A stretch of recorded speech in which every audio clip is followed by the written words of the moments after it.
Sabay sa agos ng mundong ito, ako'y gulong-gulo.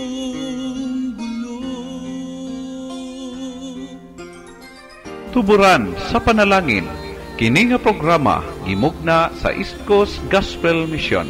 Alas 6 hangtod alas 6:30 matag adlaw. Aron ikaw matabangan nga maangkon ang tinuod nga kalipay, katagbawan ug kasiguruhan sa kinabuhi ug nga kahatagan sa kasulbaran ang naghingapin nga mga kabalaka, problema, mga pangutana nga sa dugay ng panahon nakahasol pag-ayo kanimo. Busa paminaw ug sa Dios ikaw panalanginan. Mayong adlaw sa tanan, dalaygon ang Dios sa makausapa tungod kay kita gitugutan na usab niya makahimo sa atong bulhaton karon og dalaygon ng Dios sa maayong panahon, maayong nga tempo o maayong paghatag niya kanato dining oportunidad makahimo kita sa pagdangot diha kaniya sa ato ang pagbasa o pagpamalandong si Ampulong. Mag-ampo kita sa pagsugot. Amahan og Dios nga langit no, nagapasalamat o nagadayeg kami kanimo tungod kay ikaw matinumanon gyud sa among kinabuhi. Salamat o Diyos sa padayon nga pag-sustain o sa extension sa kinabuhi imong gihatag sa matag usa o hinaot pa o Diyos nga ang tanan nga mga nagapaminaw karon diya sa ilang tagsa-tagsa ka mga radyo o sa tanan ng mga Facebook friends nga naka-connect karon online. I pray of God nga ikaw gyud ang magapanalangin o labi na Ginoo sa imong mga pulong nga mahimo kining giya o panalangin alang sa matag usa o nagahangyo ako o Dios sa imong pagpanalangin samtang magpadayon sa pagbuhat ng imbuluhaton, ikaw magapaserve sa amaan nga kuryente o bisan pa man sa signal nga unta maay consistent ang iyang service.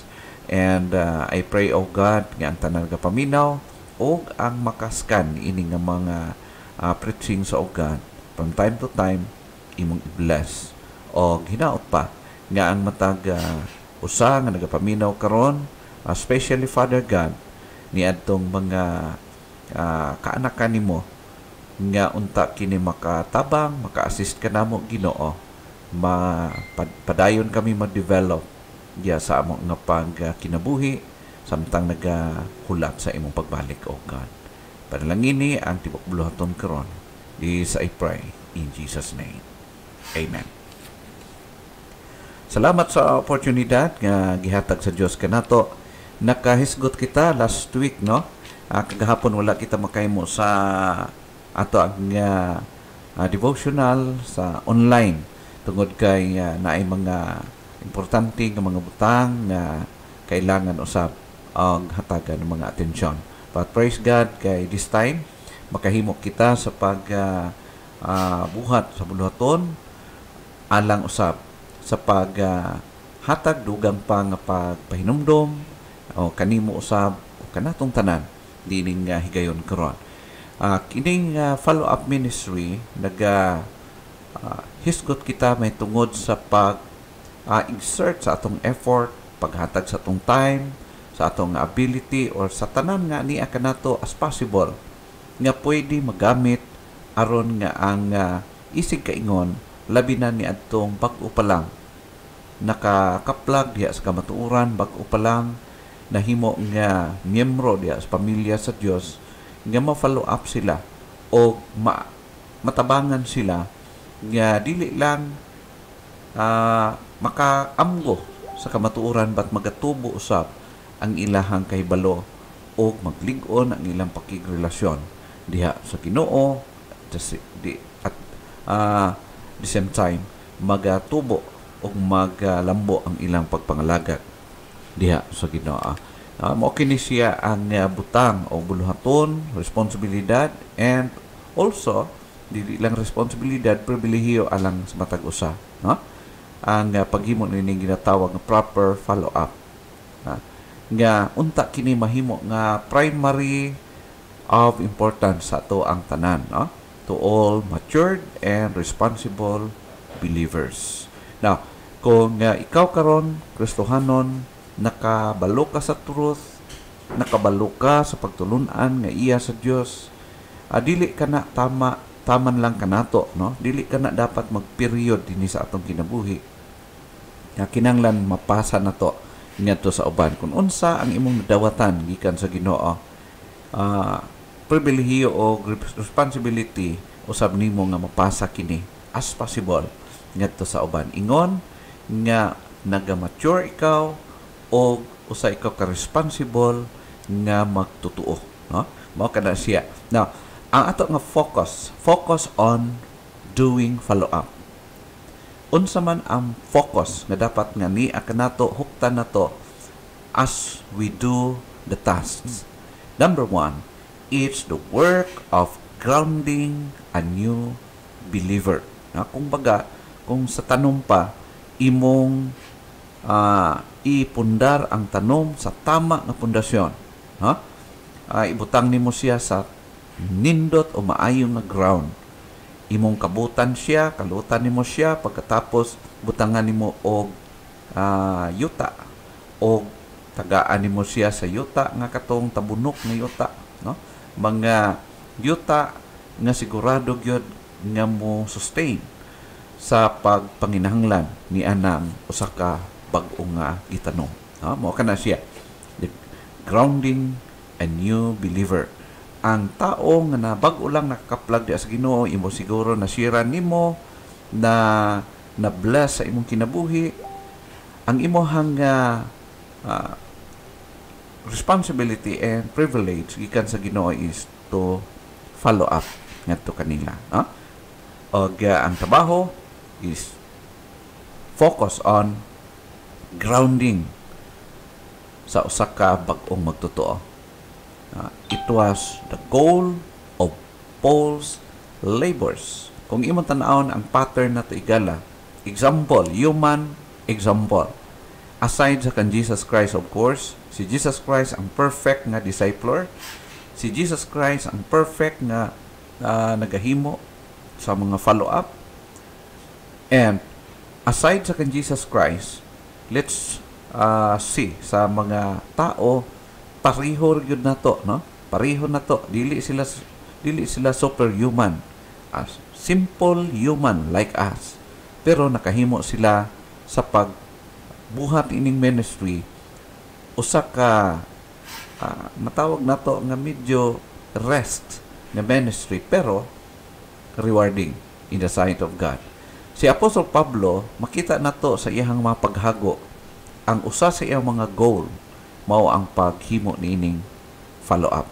Kung imong tan-awon sa Colossians chapter 1 verse 28, gingon, "Whom we preach, warning every man and teaching every man in all wisdom, that we may present every man perfect in Christ Jesus." Okay? So ato makita dinhi nga dili lang nag-preach si Apostle Pablo, dili lang nag-warn siya, padayon siyang nagatudlo, nag-teach siya, o ang iyang ginapaabot ngadto sa iyang gipagtudloan, ang tanan nga nabalaan niya, ang tanan nga kung sa kuan pa na-absorb niya gikan sa pagtulunan ni Kristo, iya usab kini nga gipasa ngadto sa uban. O ang iyang purpose is that we may present every man perfect in all wisdom. Ang word din nga perfect igala does not mean nga kana bitawng di na gyud siya makasala o kanang perfect na wala nagyoy kulang, no? But pasabot dili na gyud siya makasala, dili na siya but pasabot. Ang but pasabot sa word perfect here is mature. Ang usa ka bag-ong magtotoo kinahanglan tudloan, imatuto siya, giyahan siya, hangtod nga maglig-on siya, o hangtod yun nga mag-enable na usab siya nga mo paabot ni ini ngadto sa uban, no? O pareha sa usa ka ginikanan nga sa dihang gianak niya ang iyang bata sa usa ka nanay, pag anak niya si ang bata, dili lang na diha taman, kundi amumahon niya, alagaan niya, pa inumon niya milk, pakaunon og kanon, pag magdako-dako na, pagkatapos aron pag mag-mature na, mag-enable na po siya manghimo iyang sariling pamilya. Okay? So mao kana siya ang cycle kung imong tanaw sa tawhanon nga ato nga panlawas nga aspect sa ato ang pamilya. Pero sa ato nga spiritual family, mao kini atong responsibility also. No?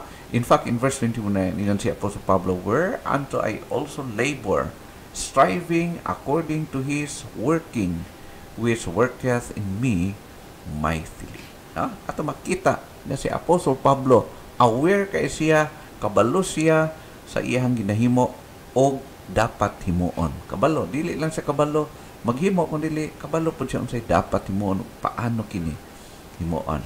Nag-strive siya, nagpaningkamot siya, nag-insert siya time, effort, o ang iyahang ability, iyang gibuhos, iyang gihatag sa pagbuhat ni diha sa Ginoo. Ikadua ito makita, it was an important part of his ministry.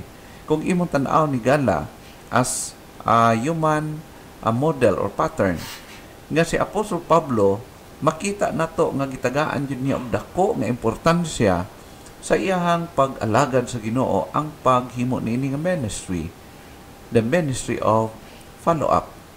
Na dili lang niya igo siran sa gospel, dili lang sila na bless, but si Apostle Pablo aduna siya gi-exert nga effort, time aron nga ma-follow up ang iyahang ang mga tao nga under sa iyang influence. Kung imong tan-awon, makita nato ang iyahang actual nga mga aksyones ni sa Book of Acts, chapter 14, verse 21 down to verse 22.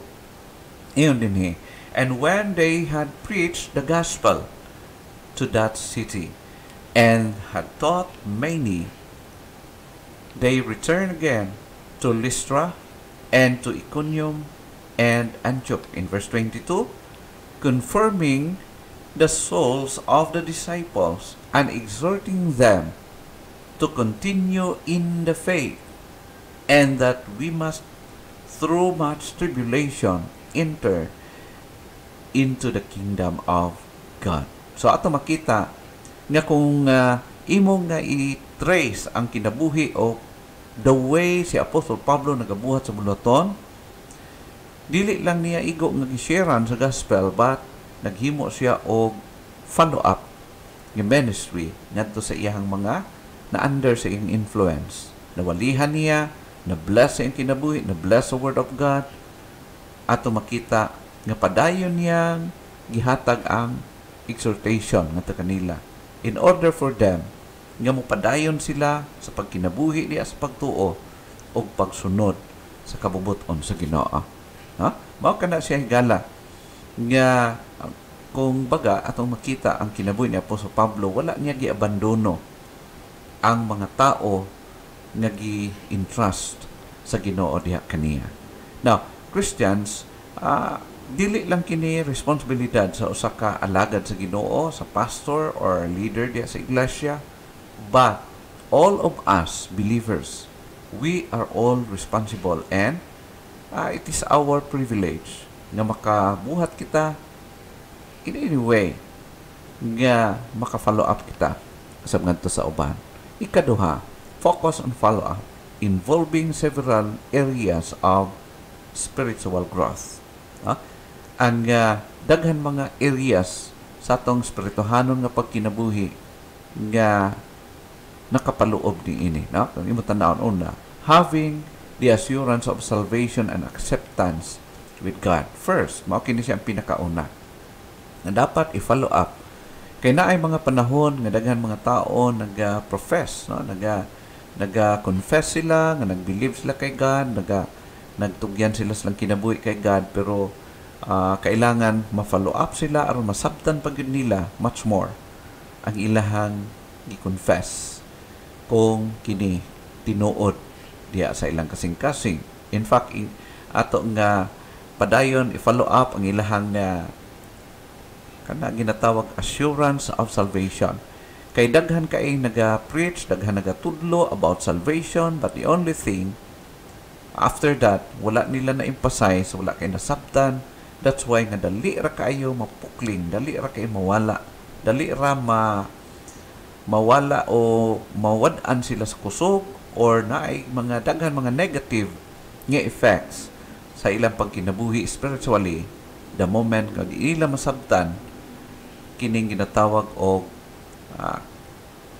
not only salvation but assurance of salvation.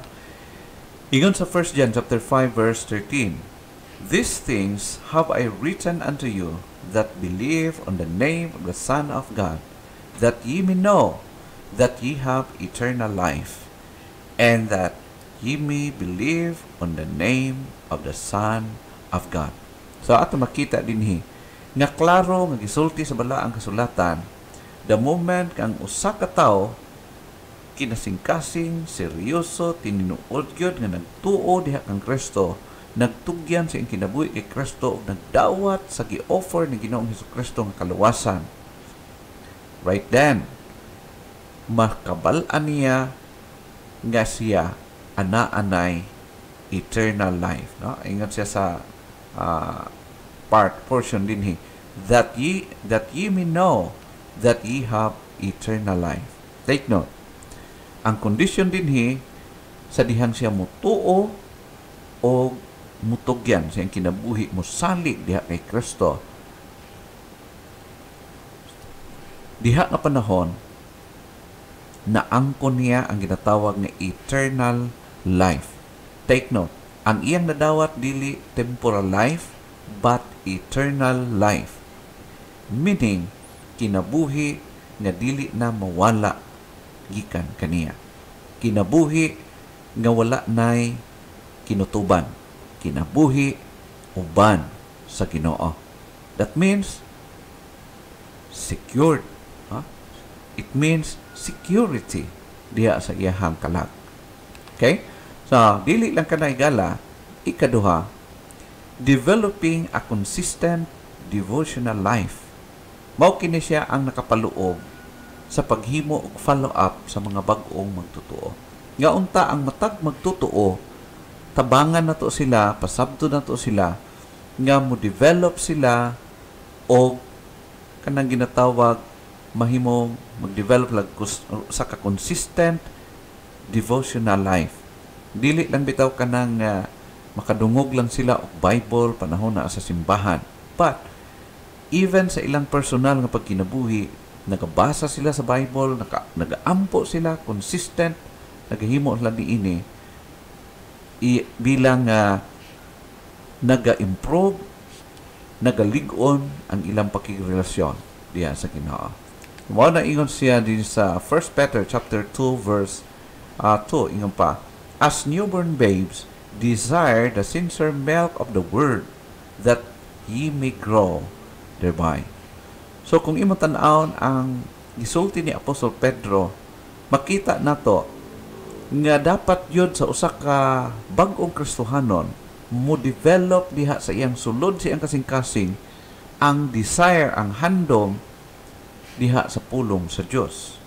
So dili normal sa usa ka Kristohanon nga dili ma-develop ang iyang spiritual habit. No? Dili siya mag-desire sa Word of God, dili siya ganahan mag-pray. Kung ingon ana ang mahitabo, there's something wrong with that believer. Or even ikaw higala, kung wala ma-develop ang imong devotional life, dapat i-check nimo ang imong kinabuhi. There's something wrong sa imong, maybe sa imong pundasyon. Bantayan. No? As newborn babe, desire the sincere milk of the word. Mao kini siya ang focus, ang target, ang goal nga dapat ang usa ka bag-ong nahimong Kristohanon ma-develop di sulod ang kasing-kasing ang importansya sa pagbasa o pagampo o paghimo siyang personal nga devotional life. Mao kana siya. In fact, in verse 2 sa Colossians chapter 4, tagigan, "Continue in prayer and watch in the same with thanksgiving." Okay? Continue in prayer. Talking about sa iyang personal nga pakig-uban sa Ginoo, personal contact ngadto sa Ginoo, sa iya nga private prayer dapat ma-develop. Now kabalo kay gala, usa kini siya ka aspeto sa atong kinabuhi nga kinahanglan jud dili maputol ang pagkamainampuon og ang paghigugma diha sa pulong sa Dios. Og mao kini siya ang butang nga gusto sa Dios nga ato nga mahimo aron makatabang kita sa mga bag-o nga mga magtotoo. Developing a consistent devotional life. Ang ministry sa pag-follow up, mao kini siyang ikaduha niya nga dapat nga tutukan. Ma-develop sa new believer ang iyang devotional life. Number 3, understanding the basics of abundant Christian living. Sama sa usa ka bata, kasagara sa physical nga bahin sa atong pamilya, ang bata wala gina siya know-how, wala siya ability kung paano magkinabuhi nga kanang kinabuhi bitaw nga insakto, wala pa na sa iyang idea. That's why ang new believers in Christ, they need more follow-ups aron nga matuduan sila, makasabot sila sa mga basics, mga foundational sa atong Kristohanong pagkinabuhi, aron maging able sila magkinabuhi sa ginatawag nga abundant Christian living. Kanang kinabuhi ba nga mapuslan jud sa Ginoo, nagabunga na klaseng kinabuhi. In fact, gisulti kini ni Apostle Peter in 2 Peter chapter 1 verse 5 down to verse 11. Atong tan-aw ng mga passages ingon siya dinhi. And beside this, giving all diligence, add to your faith virtue, and to virtue knowledge. So kung imong tanawon ang progression higala sa dihang si Apostol Pedro nag-ingon, nag-challenge siya sa mga Kristohanon, makita nato ang progression sa iyahang nga mga paghatag advices. Nga dili lang taman nga nahimong Kristohanon ang usa ka tawo, but dapat mag-improve siya, hangtod maging hamtong siya og mapuslan, mabungahon ang kinabuhi. In verse 5 mo ni, and besides this, giving all diligence, add to your faith virtue, and to virtue knowledge, and to knowledge temperance, and to temperance patience, and to patience godliness, and to godliness brotherly kindness, and to brotherly kindness charity. Makita na to higala ang paghatag ni Apostol Pedro about ni ini in verse 8.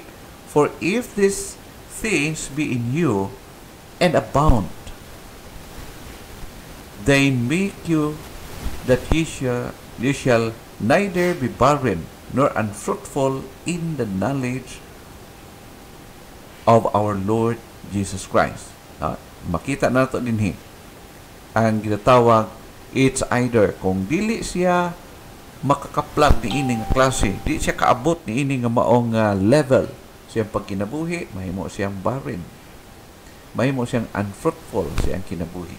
Instead nga maingon ani, dapat nga magtubo gyud ang Kristohanon, ma-develop ang spiritual life, aron nga maging fruitful siya diha siyang kaybalo sa Ginoo.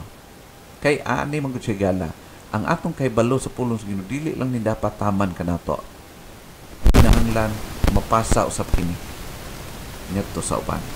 Okay, so in verse 9, but he that lacketh these things is blind and cannot see afar off, and that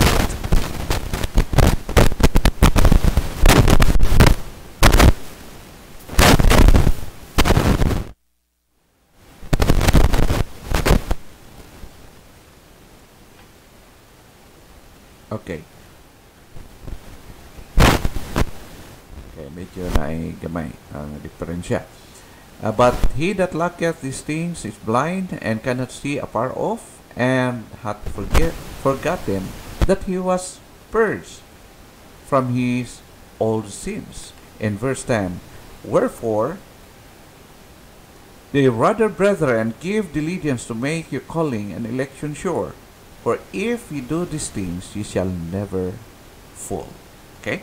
Makita na to ang iyahang maidulot panahon ng usa ka Kristohanon magligon, magtubo siya, mahimo siyang instead na maging barren, mahimong unfruitful yung kinabuhi, mahimo siya nga fruitful o magligon siya, dili siya basta-basta nga matumba siya pagpangalagad diya sa Ginoo. In verse 11, for so an entrance shall be ministered unto you abundantly into the everlasting kingdom of our Lord and Savior, Jesus Christ.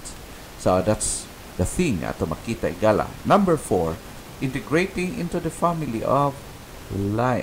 life of the local church. Dili lang siya makasabot sa truth, but ma-channel siya, mahimo siya malakip diya sa buluhaton, maka-appeal, maka-participate sa mga ministry nga gi-entrust sa Ginoo sa mga Kristohanon diha sulod sa iglesia. Amo na ingon sa verse 24 in Hebrews chapter 10, nag-ingon, and let us consider one another to provoke and to love and to do good works. Verse 25, not forsaking the assembling of ourselves together, as the manner of some is, but exhorting one another, and so much the more as ye see the day approaching. So ato pakita igala ang pulong sa Ginoo nga ma-connect siya diha sa iglesia kung asa siya nakasabot sa gospel aron mag-involve siya, mag-participate siya together in doing the ministry.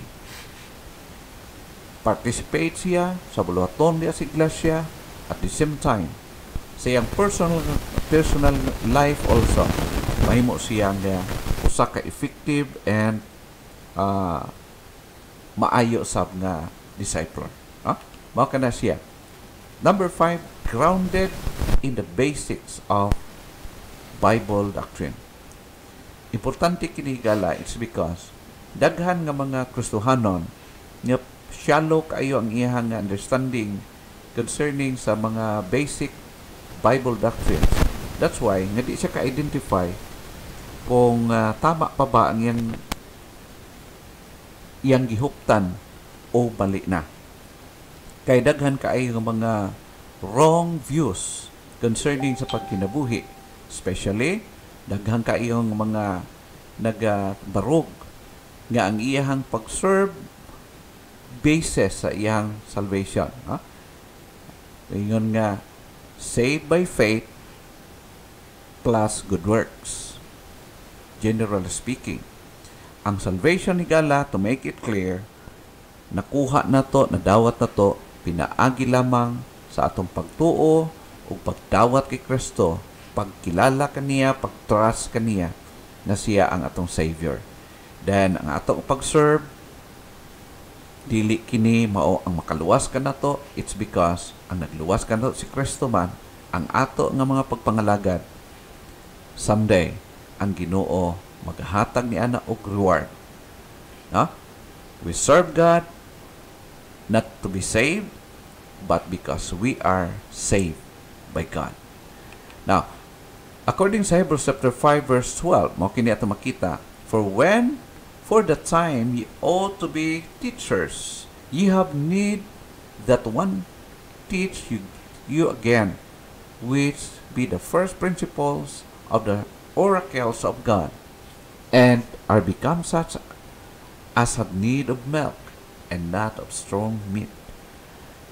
Ingon si ang writer, most probably si Apostle Paul, nag-ingon siya nga dapat unta karon nahimo na mo mga teachers. So ato makita din kung unsa ang naa sa mind ni Apostle Pablo. Nag-expect si Apostle Pablo nga sa dihang no Kristohanon ang usa ka Kristohanon, considering sa pipila ka years sa iyang existence, dapat moabot sa point nga kana nga magtotoo mahimo pud siya nga teacher.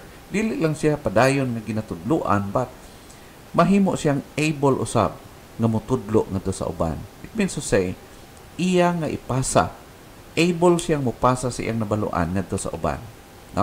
Number 6, involved in sharing the gospel with others. Sa akong gikaingon kaganina, nga ang atong nahibaloon sa gospel, dili ni mo period sa toa. Kinahanglan, i-share na to kini ngadto sa uban. O ang atong pag-share sa uban, pagpaabot ni ngadto sa uban, usa sa mga indication na kita nagatubo, naging responsible na Kristohanon. No? So, mao kana siya. It's either pinaagi sa pag-share sa gospel by words and especially sa atong pagkinabuhi. Mo reflect din sa atong kinabuhi, mapakita nato nga kita mga Kristohanon. Now, ingong paspulong sa Ginoo, but ye are a chosen generation, a royal priesthood, and holy nation, a peculiar people, that ye should show forth the praises of him who hath called you out of darkness into his marvelous light. Ang pakita nito that ye should show forth the praises of him. The word show forth has an idea of sharing. Kanang mapaabot na to, mapasa na to, unsay naak na to, unsay na-enjoy na to as of now, ang mga pribilehiyo from God. We need to show it, to share it ngadto sa uban. Which in time past were not a people, but are now the people of God, which had not obtained mercy, but now have obtained mercy. Sa una, maukat atong kinabuhi, pero karon ikaluyan na kita sa Ginoo, nadawat nimo, na-enjoy nimo ang mga pribilehiyo gikan sa Ginoo. Sila pod sama ni ana, sama kita sa kanila, kanang ilang kinabuhi, pareho kita ni ana sa una. Pero ikaw gihayagan, ikaluyan sa Dios. Dapat usab makabalo ka mo pasa niini ngadto kanila. Now, ang pag-follow up, naka-involve kini siya. It could be growth follow-up, nurturing the believer through the local church. Of course, ang atong iglesia, mga simbahan ay mga ginatawag group follow-up, Bible studies, or it could be personal study. Kung mahimo siyang Kristohanon, matabangan siya, ma-encourage siya, maghimo siya sarili nga pagtuon o subject sa Bible. No? Activities in which new Christian engages in his own. Makabasa siya, makabuild siya og appetite, magkaroon siya og appetite nga magbasa, mag-ampo sa Ginoo, personal or personal follow-up, one-to-one relationship with a mature believer to aid and inspire the new Christian's growth. Okay? So, kinahanglan og mentor ang mga bag-ong Kristohanon. Now, kinsa man kana ang expected nga maging mentor ang mga nag-una nga mga Kristohanon. Ikaw higala, how many years ka na nga nahimong Kristohanon? Na kinsa man ang imong disciple, kinsa imong gi-follow up as of now? Naa ba? Ha? Hinumdum mo nato that this work is best done by members serving as mentors and role models. Dili kini siya trabaho sa usa lang ka tawo, sa pastor sa simbahan or sa mga, shall we say, mga church officers sa iglesia. Possible, dili lang. Kundili, each member, kada membro, kinahanglan nga maging mentor ka if you are truly growing diya sa imong spirituhanong kinabuhi. Examples, like Barnabas and Mark, and Paul and Timothy. Si Barnabas, iyang gi-mentor si Mark. Si Paul, gi-mentor niya si Timothy. O sila nagbuhat sa ilahang mga pagpangalaga diya sa Ginoo. Okay? That's the follow-up ministry part 2 sa atong natun-an karon. The question is, are you growing? Sa imong pag-assist sa imong sarili, are you truly growing? Nag-grow ba ka spiritually? Are you doing follow-up? Usa ka indication nga nag-grow ka is kabalo ka mo follow up, ma-develop kini nga attitude o capability in doing follow-up. Wa ko kabalo kung kinsa ang dapat nimo follow-up, but the person nga under sa imong influence, they need follow-up. Another thing is, kung wala pa ka naghimo nining pag-follow-up, wa ka gi-follow-up, isang kinsa wala pa gyud so far. Niya, 10 years na kang Kristohanon, 20 years na kang Kristohanon, wala pa gyud. Pangutanan ako sa mo, when will you participate? Kano sa amang ka mag-participate sa paghimo nining follow-up ministry? Hinaot nga ang Diyos, padayon nga magpanalangin sa iyang pulong nga ni sa ato mga kasing-kasing.